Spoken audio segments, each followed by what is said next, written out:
আজ আদালতে হাজির হয়েছে ঝালমুড়ি। অভিযোগ, রাস্তার ধুলা বালি আর পুরনো চানাচুর দিয়ে মানুষের পেটের 12টা বাজানো। আজ আর লেবুর চাট দিয়ে সত্য লুকানো যাবে না।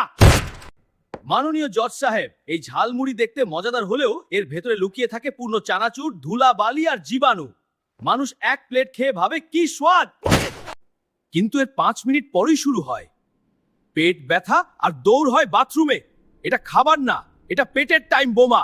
জজ সাহেব, বোমা! হ্যাঁ, আমি দোষী।